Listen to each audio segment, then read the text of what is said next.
Welcome to the place where we gain knowledge through the lens of creativity. I am Aaron Dworkin, and this is Artful Science.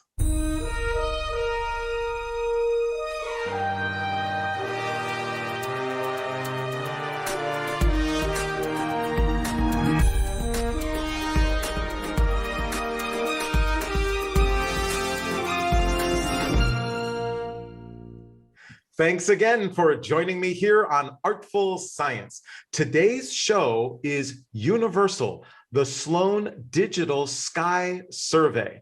And my guest is Alex Szalay, who is a Bloomberg Distinguished Professor of Physics and Astronomy and Computer Science at Johns Hopkins University School of Arts and Sciences and the Whiting School of Engineering. Alex, welcome to the show.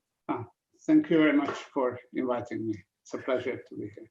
Absolutely. So I'm so, fascinated to have this discussion. And, I'm one of the millions of, people who, grew up. I would walk to my local movie theater, through these fields and stare up at the sky and, just imagine everything about the universe and the world and other worlds out there.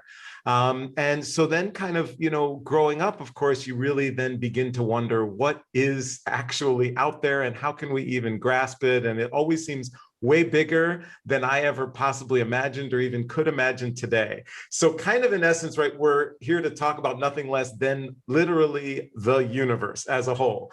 And so I'm wondering, since it's so hard for us to understand the scope of the universe in terms of how big it is, how would you describe it in a way that would kind of help us, a lay person, someone from an arts background, to understand its scope?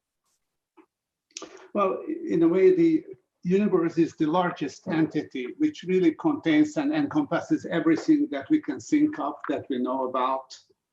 And it's infinite. Much of it is seemingly empty space, but it isn't empty. And it has a bunch of building blocks, and the fundamental building blocks, like the atoms of the physical world that we live in, we know what they are: the hydrogen, helium, etc., and carbon and oxygen. And the building blocks of the universe are galaxies. And when you look up on the sky from the Earth, what you can mostly see is stars, and there are a few galaxies that you can see from the southern hemisphere. So the small and large Magellanic clouds, and sometimes on a good night you can see Andromeda, but otherwise we don't really see much of them. And when we see the Milky Way, that is part of the Milky Way galaxy, so the galaxy that we live in, which contains almost 1 trillion stars. And imagine that in this infinite universe, we can even see just a tiny little bit of this whole infinite universe. It's truly extraordinary. And even trying to understand 1 trillion stars, 1 trillion suns in just our galaxy. Mm-hmm. And then there's billions and billions of galaxies. Probably trillions and trillions. So it's almost impossible to fathom. And is there anything that, when we think about kind of our daily lives, and we think about our perspective, right? Sometimes I feel like if I'm thinking on that big of a size, does anything I do kind of matter, right? Because you feel like I'm just such an infinitesimally small speck. Do you have any ways or ideas on how we think about our own sense with trying to take into account the universe? Well, it should teach us humility, I guess. Totally, absolutely. So I know that, one of the things that, of course, has been extraordinarily useful in the field and to the world is the Sloan Digital Sky Survey. So what is it, and why is it helpful to our understanding or visualization of the universe? So the analogy I like to use is this is the Cosmic Genome Project. So it started roughly at the same time as the Human Genome Project, which set out to map out the whole human genome and make it public for everyone, the whole Earth community to know. And we set out at around the same time in 1992 to build a digital telescope, fully digital telescope, and take a map of the whole northern sky, both in 2 dimensions and in 3 dimensions, so measure some of the distances to the nearest million galaxies, and make the data immediately available. This turned out to be actually a longer journey than we envisaged. Originally, the idea was that we build everything in 4 years, and then we spend another 4 years mapping the sky and release everything, all the data by 2000. It turns out that we haven't even been able to turn on the telescope until 2001. And then we turned it on, and it was just scanning the sky for 2 nights, and we made that data immediately, like 2 weeks later, we made the data available. And already that enabled us to find about 100 times as many distant quasars that have been altogether known to the world of astronomy after 2 nights of observations. Wow. So it's this kind of extraordinary tool. And is there something unique about this particular telescope or the nature of what it's doing in 2D and 3D that provides us something we didn't previously have? Yeah, it was unique. So, and the reason it's not a chance or coincidence that the Human Genome Project and the Sloan started at the same time. So this was the time when astronomy really transitioned into using the CCD chips, the same chips that are now in every cell phone, and to actually image the skies. Until then, we use photographic plates. And first of all, the photographic plates only detect about 2% of the light that is hitting them, and the CCD detector detects well over 90%. So it is much more sensitive and efficient.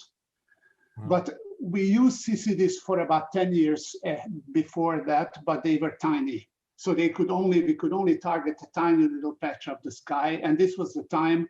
But the CCDs that we used were actually 4 megapixels, so 2000 by 2000 pixels, but we used a big array of them. So we built a 120 megapixel mosaic, which even today on today's cell phones, that's actually a big deal, except that these chips cost probably a few dollars today that goes into the cell phone. Every one of the chips, the 2000 by 2000 CCDs, we had to pay about $200,000 each because it was such a bleeding edge technology at the time. And the same chips were used in the genomic sequencers that enabled basically, because we took kind of photographs of the little DNA strands that were actually kind of dyed with fluorescent dyes. So, wow. So without the imaging component, neither of those projects would have been possible. Wow. And you said that this is available for anyone. So I'm wondering who uses it, and would there be any way or reason for a layperson to be able to access it? We actually try to keep rough tabs of who is using it. And we actually logged kind of all the users since day one, since 2001. So today, our usage log database is several tens of terabytes. So we actually, and it's amazing. The pattern is amazing.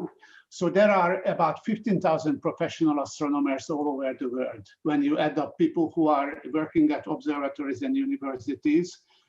And then we actually looked at the IP addresses, and we have to date, we have about 7 million distinct IP addresses that have used data. So there is no way that every astronomer would use, of the order of thousands of hundreds of computers. So there are people who have been doing the rest of the clicks must have come from somewhere. And indeed, actually amateur astronomers made, using the Sloan data, several really major discoveries. That they found unique astronomical objects. Computer gamers discovered a new class of galaxies that astronomers didn't know about. That led a Dutch school teacher discovered a unique object to which there is only one comparable object. And this has been observed by the Hubble Space Telescope with the big radio telescope array that you saw in Contact. And she was actually among the first authors on all the scientific papers on this. Wow. So it's really incredible because it seems that the technology and this big data is enabling not only working as a great tool for the professionals and experts in the field, but also giving access to those who might otherwise be Yeah. more amateur to help contribute to furthering knowledge in the field? Is that it really gives access and empowerment even to them? And I think sometimes people say that today the people are much less interested in science than they used to.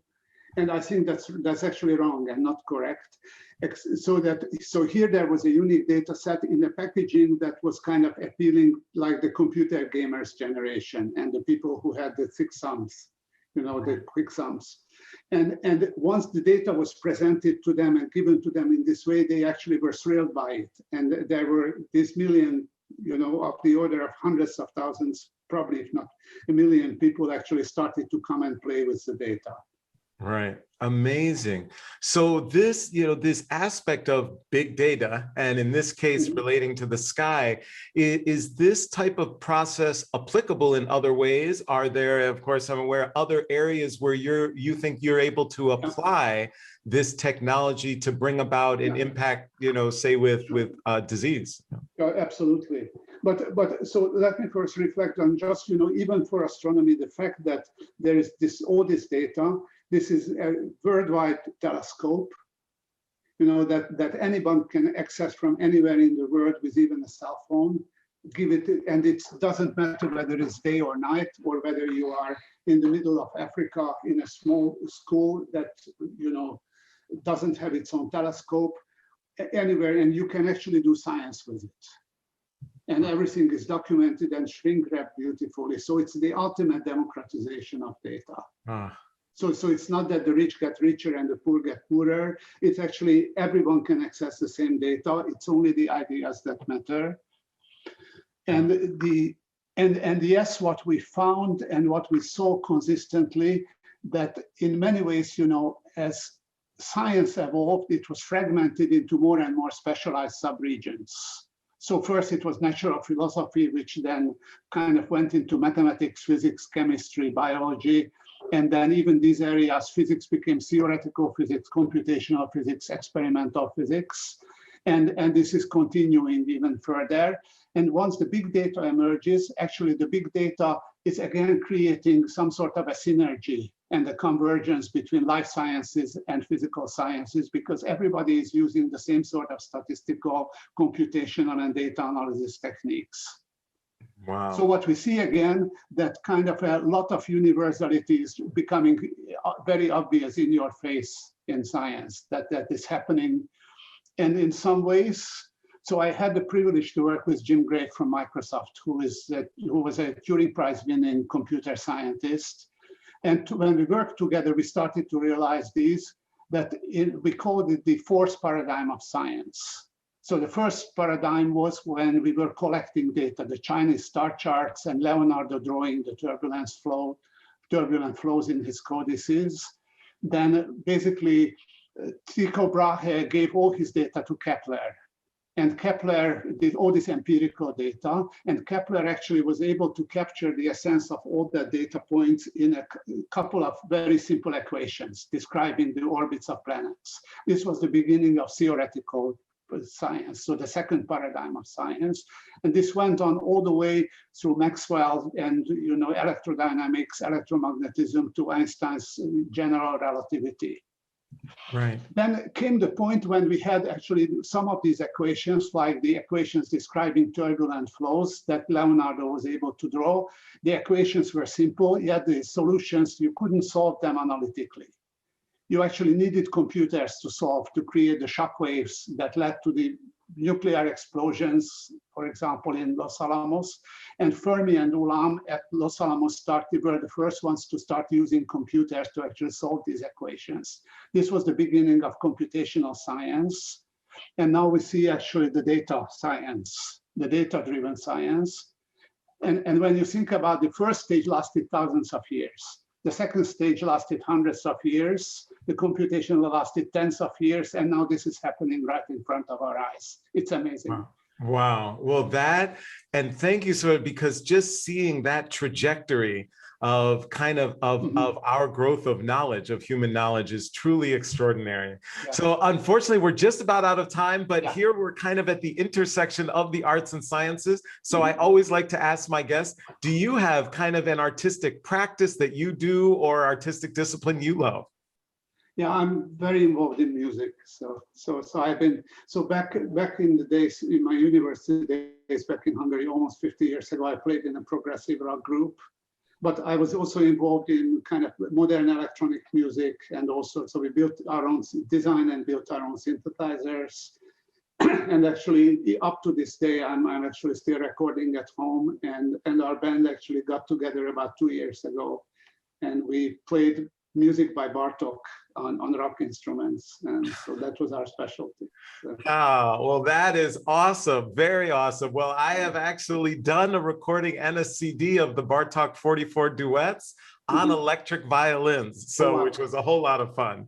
Well, Alex, Szalay, thank you for helping us gain knowledge through the lens of creativity here on Artful Science.